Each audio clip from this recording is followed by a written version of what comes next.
Hello, welcome to Culture Shock. I'm Hello. Colin Parker. I'm Michael Palmer. And we are going to talk to you about what may just very well be the album of 2018. We both love this damn. He discovered this.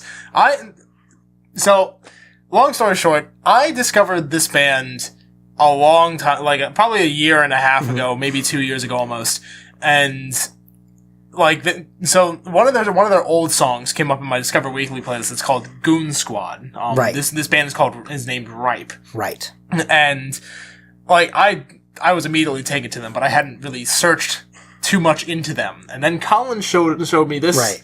Well, what's funny is that here, okay, so to peek behind the curtain here, right? So Zach Foote actually turned me on to this album because I was talking about needing some music for an upcoming trip.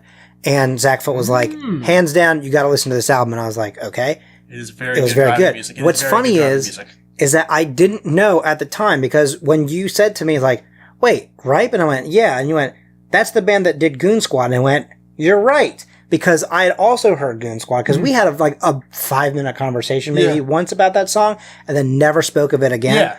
And just like you, I heard that song. And not that the other stuff that they had put out on that little EP wasn't great, but there was just nothing major. There wasn't a full-length album. It didn't stand out. Right.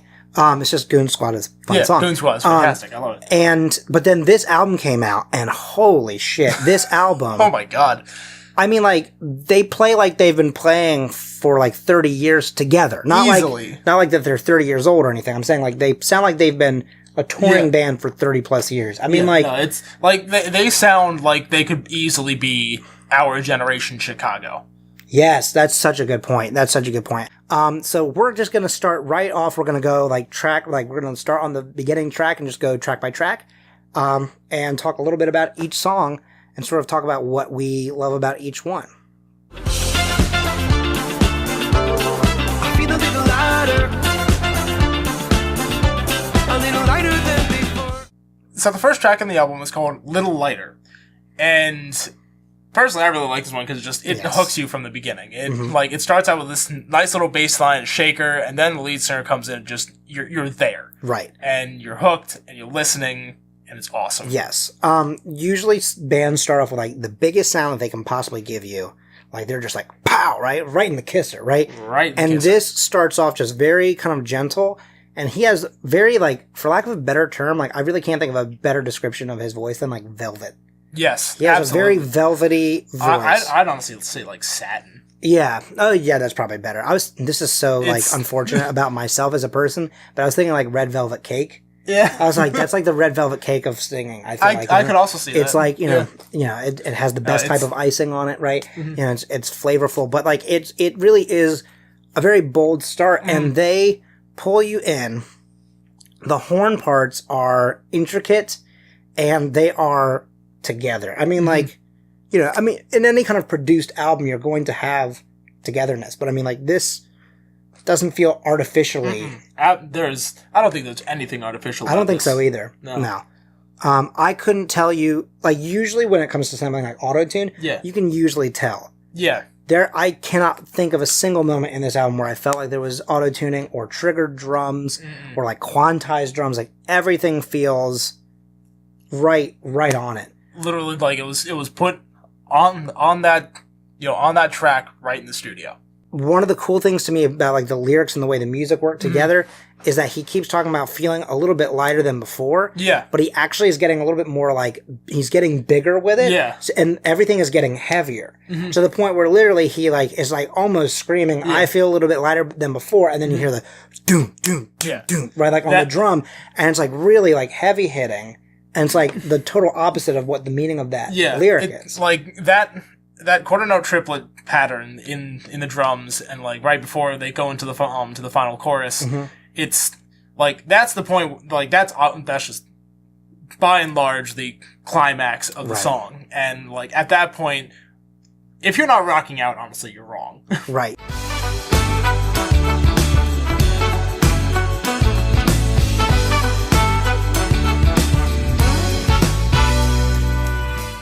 So the second song on the album is Flipside, which has some of just my favorite moments, I feel of the entire album. And it's, again, only the second song on Yeah. this album. It starts off with immediately, like, you know, it's just a doom, and everyone comes in. Ba-da-ba-da-ba-ba-ba-da-dun-dun, right? Like, it's very smooth. I don't know about you, but I just feel like I'm driving through the city, windows down, Yes. sun's out, sunglasses on. I'm just driving through the city and I'm just enjoying the scenery. Like that's what I feel like that opening track is. And then it goes like just completely modulates to the minor, and the singer comes in and just again it's fantastic. Like, and that chorus is really big. And like something that this band is really good at is sort of building up to moments. Not every song does that, right? But like they have a very good format for kind of starting off kind of at like a slower or smaller like level and just really amping it up, amping it up until like the last one is like this big glorious like moment. I mean, like, and something else that they do in so many songs, not as much in Flipside, and I guess it'll come up again later. You know, again, there's a lot of stuff that like are certain elements that I think are in many songs just in different formats. But I really love something about them is that they'll give you like this idea and then they'll give you this idea. And then later on, they combine them. And you never in your wildest like mind's eye do you expect those two to necessarily go together because they're so different. Like sometimes you can tell, oh, that's clearly going to be a harmony to something. But these are like two totally different melodies that are just kind of free floating with each other, and it's very good. Flipside, one of the things that I really appreciate about like the lyrics in this whole album are just amazing. Oh yeah. But the chorus, and I warn you, baby, things I do are best kept out of the light. They're only for your eyes. But I'll show you, mama, dreams were always meant to catch fire. Come join me, gunning for the flip side. The dreams were always meant to catch fire. That line in particular is like, so good. No, you even just speaking that line, like I'm getting like goosebumps and chills. Just like there's just something about that line, especially in context, because the rhythm is born to catch fire, right? And the syncopation of it with all the instruments I was just and the about drums. to say that. That's so funny, right? Like, it is so. I don't know what about it is so satisfying because they do it the same way every time except for one. But like, dreams are always meant to catch fire, right? Like, but like the way that like on the last time there's a little bit more separation, so that you hear that hit right before. Dreams are always do right, like and like it's just so it's so good. It is also hard to like describe something and like sing three things at once. So like that's a me thing, but man, Flipside is legit like one of the tracks that I will constantly go back to. And sometimes like Flipside will end, and even though I want to hear the next few songs, I'll be like, I'm just gonna let me just hit replay real quick on that. We try our best to feel okay. I feel okay with you. We try To take the weight of the world and build a heavier smile. All right, anyway, see, we're just geeking out over here. We love Follow Through. I mean, I feel like we're probably going to continue to say, we love this song, you know, like this song, oh, we love it. But Follow Through. Yeah. And like, and also like, I think we've talked about this necessarily, not on camera, but definitely off camera a lot about how some songs will always mean something more to some people lyrically because they'll have a very clear memory that it sort of elicits. Follow Through for me is very much the lyrics, especially in the very first verse, there's stuff that brings back a very vivid memory of mine and like a memory that I'd probably go back to probably more often than I probably should. Like, you know, I try not to think too much on the past, but like this song brings back like the best parts of those moments. And like, that's a really good sign, I feel like, in a song. When a song immediately makes you think of something or just like really brings it forward, that means it's got some sort of meaning and it's good. The beginning though, we have talked about this a million times. Yes, we have. So it's like this, like the brass run through this phaser effect, and it starts off just very light, and it's not even a like intricate part. Yeah, it's just really simple, tight, and what's the word I'm looking for? Like separated notes of just brass really hitting this. Like you said, it was a really simple part, but just like it leads you into the verse. It doesn't really serve a purpose other than just bringing you into the song itself. And I really like that. Like it's not really like, you know, boom, we're in your face, here we are. It's more like, again, it's like light, like little lighter or Flipside. It just kind of pulls you in a little bit and brings you into the moment that is the song. Mm-hmm. It just literally pulls you into that first verse, right? So it just exits you right into the road. Yes. In a way. And then when you hear it the next time, the entire band, you know, guitar, bass, and brass play a da da da da da da da da da da da da da. Yeah. That was not all the right notes, but still. It was basically, right. That's basically the idea. But like, it's this very quick, like, everyone is on the same bit. And it's just like, it's so impressive. I mean, that's the sort of thing that you can pull off when you have a very talented band. Yeah. So I want to talk about some of these lyrics here. There are quite a few, honestly. I mean, like, honestly, I really wish that I could just sit here and read all of them. Yeah. But real quick, I want to drive through the very first verse, because that's like I said, that was the one that kind of had a lot of meaning to me. I see the engine light. Cars pass me either side. Halfway to Albany, this is the way we keep the dream alive. Which, you know, I think has definitely a different meaning to many people, but like, obviously this is a lot about like kind of like the tour life and everything like that. To take the weight of the world and build a heavier smile. This is the moment that we turn our pain into joy. So keep your eyes on the road and keep the moment alive. This is the moment that we, and then this is one of the most fun little bits, because it's, again, very rhythmically, you know, like driven, but we try our best to feel okay. I feel okay with you, right? Anyway, so, we try, and then you go back through the whole thing. I feel okay with you. No, but like, it's such a, we try. It's a, God, I don't know. This is one of those albums where there's no way you could ever ask me to rank the songs, because any day of the week, that order's going to change. Yeah. Like, every song is amazing in its own right, and there's no way to really say on any given day which song is better than which. Right. Because they all have their strong points, they all have their weak points, but for the most part... But there is no, like, weak song. That's the best part to me, is that, like, there are definitely some albums where I'm like, okay, 15 tracks, 13 of them are great, one's okay, the other one's like just kind of it was clearly a filler, but like, none of this is filler. No. Like, I mean, like, there are a couple songs on this album where I'm like, where I don't like as much as the others, but they're still fantastic songs. Right. The moment I'm chasing after we both wanna dive uncharted waters. Tomorrow's a whispered promise until you cue me with goodbye. My personal favorite song on this album is the fourth track, Downward. So just a little back, like, Downward is, you know, it's the love song of the album. The big line, like the closing line of the chorus is always, "This love is pulling me downward and I don't mind the fall." Right. And that's a good lyric. Yeah, it's fantastic. And like, honestly, I'm gonna be a little bit cheesy here, but like, you know, I'm sorry. I'm sorry.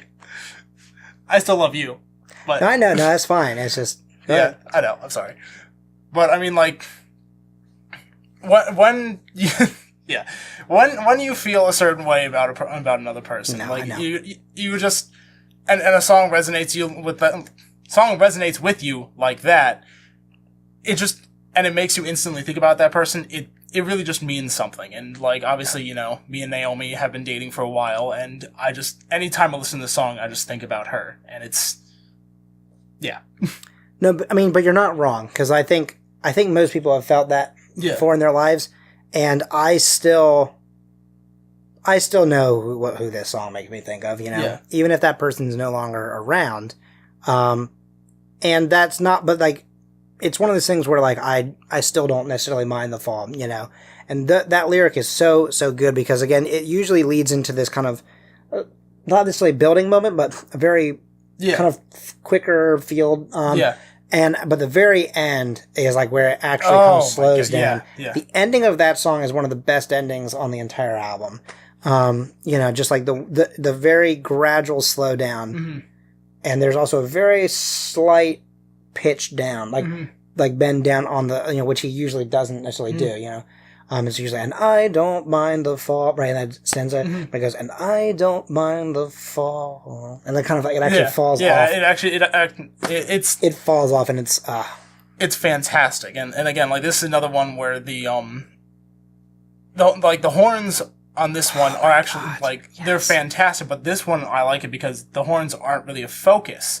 Like, they're more flourishes, they're more, just there as, background. But like we talked about earlier, because then, like, it's that thing where you don't expect it to, but then at the very end, when you add that on top of the lyrics of the chorus, and the chorus is actually playing at the same time, you're like, what the fuck? No, it's so good. It's awesome. And like, just the introduction with the acoustic guitar and, like, just, single plucked strings, it's... Yeah. I mean, it's... Yeah. I mean, again, like, how many times can we say it just pulls you in and it keeps you It does. there? It really does.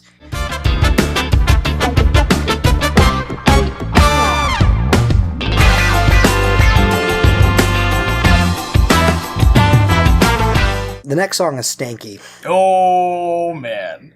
Let's talk about Stanky. Because Stanky, there is no other title that you could give that song.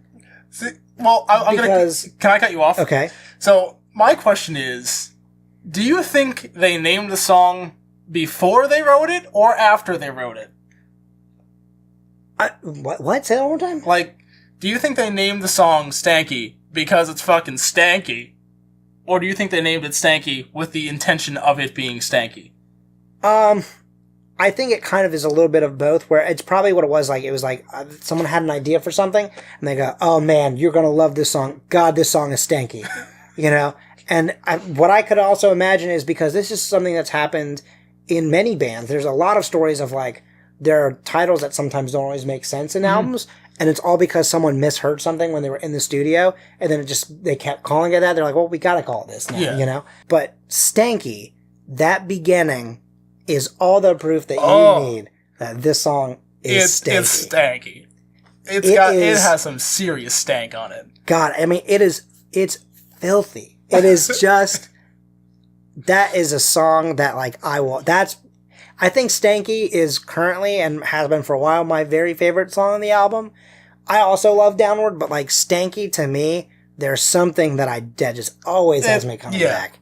And one of the best moments to me in that song as well, like, lyrically and musically, is there's a small reference to the Beatles, where he says, it sounds like turn off the lights, sit back, and float downstream. It takes until 22 to even... Wait, it takes until 22 to understand what that even begins to mean. There you go. Yeah. And now you know. Singing, I'm not going home. Right? Yeah, God, see, I had to, like, actually do it in my head, because although I know the lyrics, to me there's such a very specific way to do it. You can only have the lyrics if you have the context. That's also true. And you have to make sure that it's stanky. It's, oh my God. I mean, just like every little thing just builds in. And like everyone does like,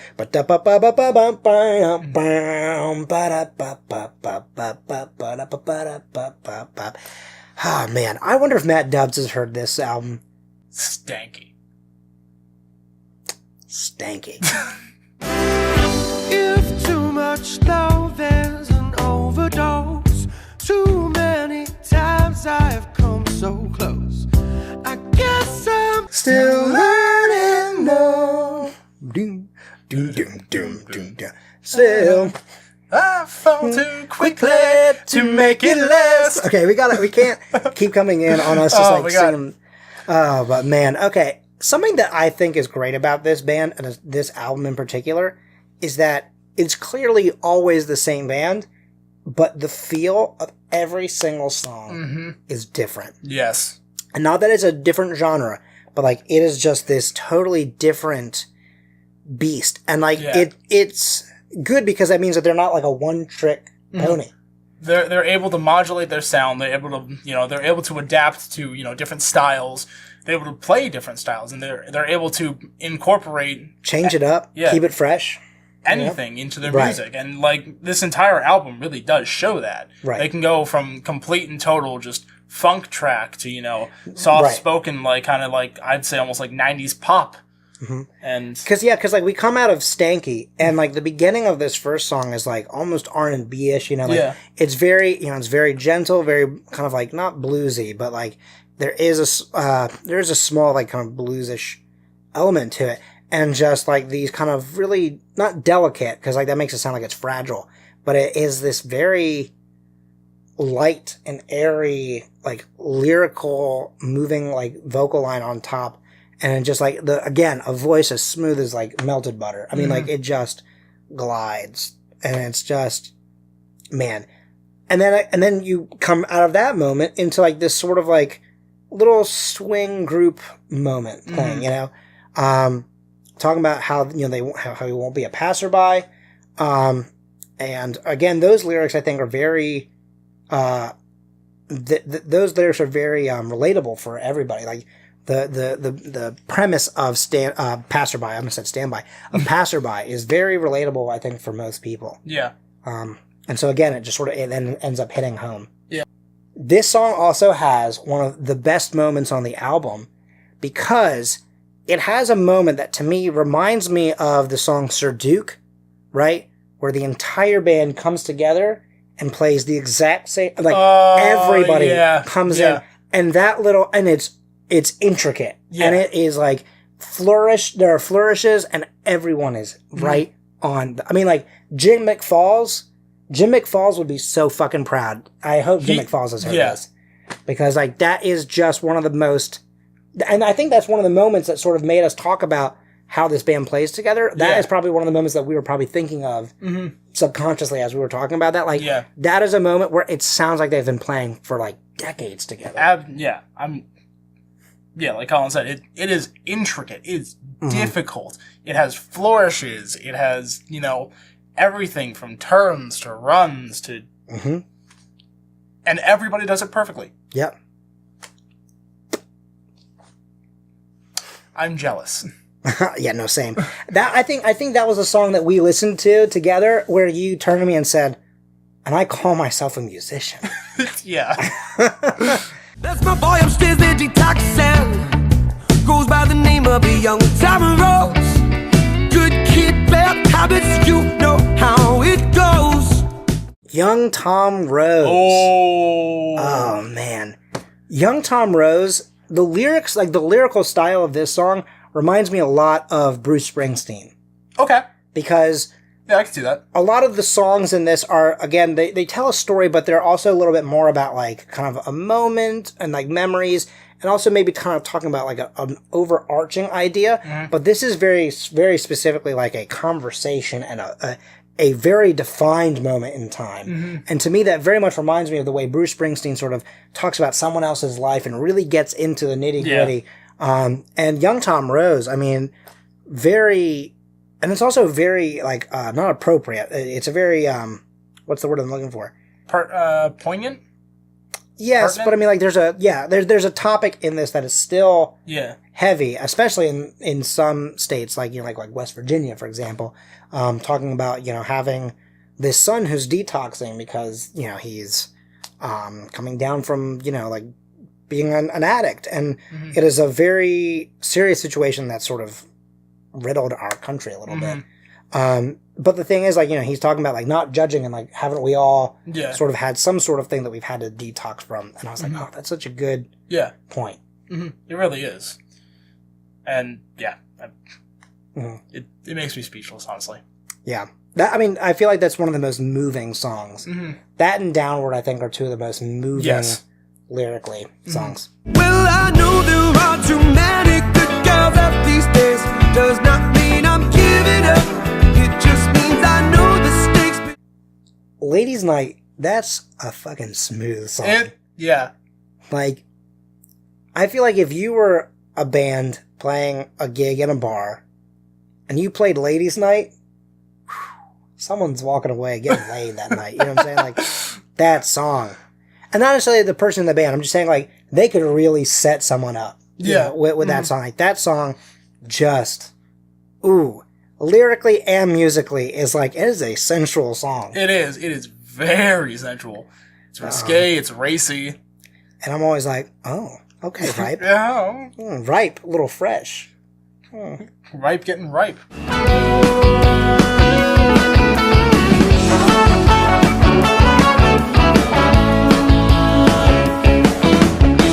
Alright, so, do you want to go? Beta male. Beta male. Beta male is I think it's one of the only songs on this album that actually just, like, goes whole heart immediately. Yeah. And I would agree with that. And it's a good change of pace because I think it's what the 7th song on the album, something like that? 8th? No, it's further than that. Hang on a second. Is it? 1, 2, 3, 4, 5, 6, 7, 8, 9. It's 9. 9. So at this point, we're past the halfway point. Right. So, like, most of their songs so far have just kind of like drawn you in. Started off very slow, very low, but this one's kind of just like this one just goes. Right. Like you're on the road, you're pressing the accelerator, and then you hit it. Right.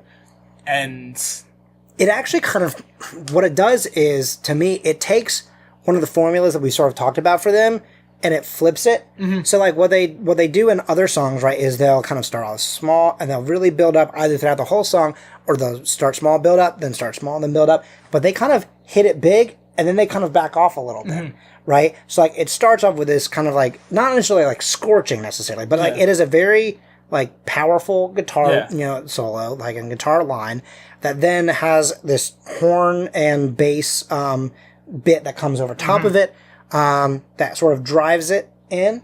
But then, instead of letting the horns pull you into the verse, you back off to halfway, so drums, guitar, and bass do do-do-do-do-do-do, and then after that, it's pulled back even further. Yeah. Like, the guitar, bass, and drums are all a lot smaller and, like, kind of closer to the chest.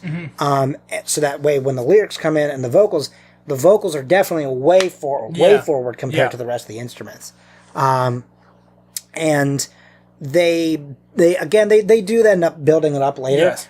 I mean, they do this build up later in the song, on a very specific thought point. But the lyrics to this song are very good, and we need to have more songs that are on topics like this. Yeah. Because it's kind of about just toxic masculinity, really. Yeah, like, it sounds like in the song he says, I'll be a better male. Right. But the song title is I'll be a beta male. Well, that's why I like the fact that he says it twice, because the first time, to be honest, what I really thought he was doing was, I thought he was saying, I'll be a beta male, I'll be a beta male, right? Yeah. I thought he was saying, like... and that's what it sounded. I think I'm pretty sure that's on purpose, too. Oh, for sure. And I think that it's this thing of, like, alpha males don't necessarily have to be what we consider to be great. Yeah. In fact, oftentimes, I think alpha males really don't really lead necessarily. They just sort of, especially in today's society, things are rough. And I think that if we had more beta males and more beta males, we'd just be way better off. To bring it all back home, beta male is just fucking banger of a song. And, like, I will rock beta male any day of the week. It's a great song. It's pertinent. It's poignant. Moving on.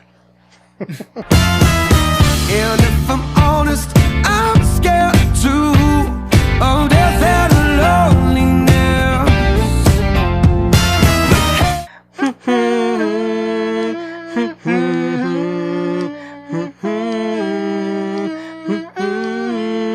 Yeah. See, like, God, the horn parts in the beginning here are, and it's funny, like, this song almost feels like a country song in the beginning. Yeah.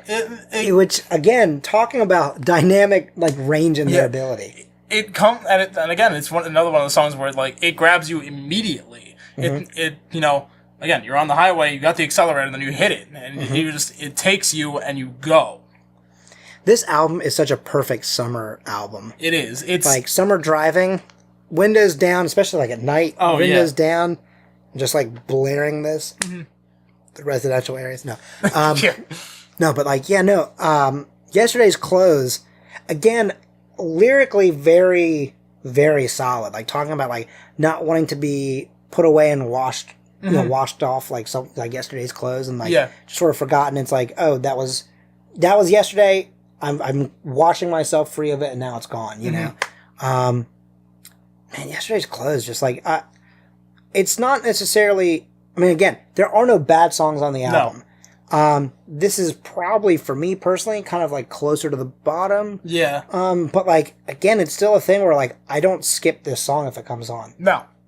I really don't think any of these songs are songs that we skip. Also, are you okay? What? You did not hear that? Yeah. Your jaw just popped. Yeah, I know. Like crazy. I know. And it sounded like you shattered your jawbone. It's fine. Okay.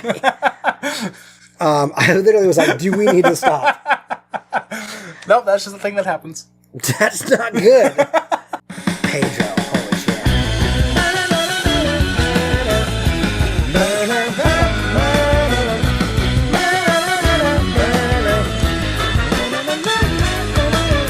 Pedro. Pedro. This song is a burner. This song really fucking burns. Yeah. Talking about a song that just starts and goes, Pedro just starts and goes. Mm-hmm. And they really just turn it into a scorcher at the end. Yeah. Somebody take me home, Pedro.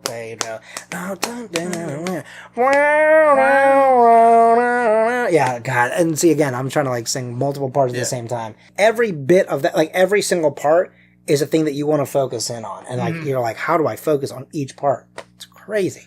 And again, like they switch it up in terms of the style. Like this one is like this one almost harkens back to like Chicago. Right. And no, yeah, for sure. Like Chicago, you know, Bruce Springsteen, like harder Bruce Springsteen songs. And it moves. Right. It moves and it grooves. yeah.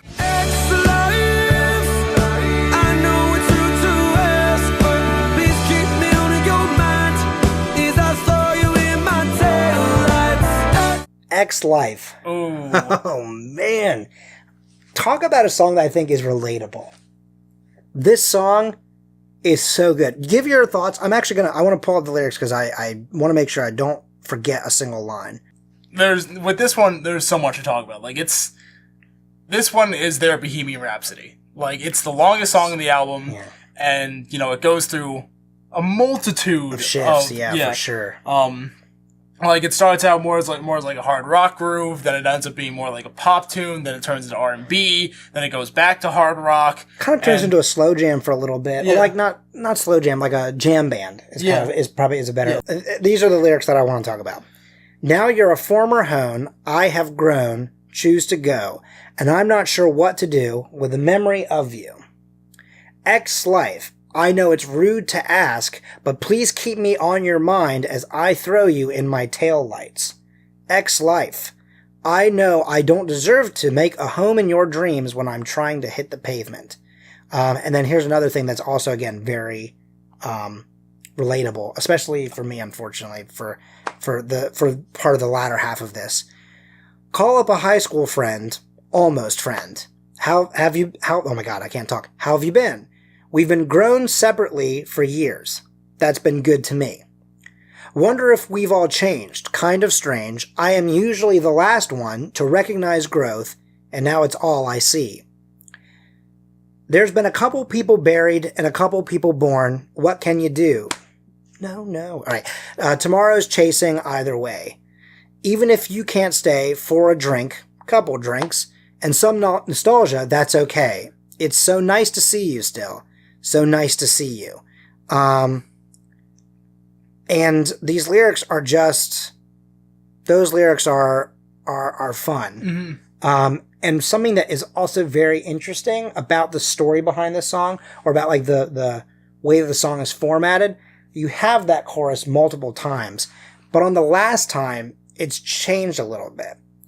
It says, I know it's rude to ask, but please keep me on your mind. Now I've got you in my headlights, as opposed to I'll throw you in my taillights. I know I don't deserve to make a home in your dreams, but I'm trying to take you with me. And there's just something very interesting about that moment to me, that shift and change. And it's also interesting because he's talking about growth, and he's usually the last one to see it. And so then he's kind of like the last one to have the growth at the end. So X-Life, again, I think that it's all a very, very great song. I think maybe it would be stronger if it was a little shortened, just because the jam band part of it in the middle sort of kind of like... Yeah, it drags on a little bit. It makes it drag on a little bit. But the thing is, I bet you that live, that's wild. Because I've yet to see them personally live, which please come to Maryland. Like, please come to Maryland. Please. But I've seen like videos of them live, and like, boy howdy, do they fucking put on a show. Yeah, absolutely. And so that's why I bet that song is like just, they probably go even harder on it. And so that's probably like a moment where like you're like, oh, that's why this section is in there. You know, like when you're there, you're probably like, holy shit. Yeah, that's the album of Joy in the Wild Unknown. Michael, let's give it our final rating. What would you grade this album? Oh, that's a hard choice. Because I want, like, obviously everything, nothing is perfect. But this is very close to. Right. Like, we keep saying that there's not one single bad song in this album. There are songs that we like less than others, but every single song in this album, they hook you, they bring you in, and you're just, and you revel in it. Like, you're just there, and you're listening, and you're rocking out. Personally, I'd give it like a 9.5 out of 10, almost a 10. For me, I mean, again, this is going to sound like a very contradictory statement, right? I don't think that necessarily anything is ever perfect, because obviously we all interpret things differently and stuff like that. But it's that thing of the way I see it, like when you can get as close to perfect, for me on the grading scale, that makes it perfect. Mm-hmm. So, this is going to be the first and maybe one of the only albums I would ever give a 10 out of 10 to.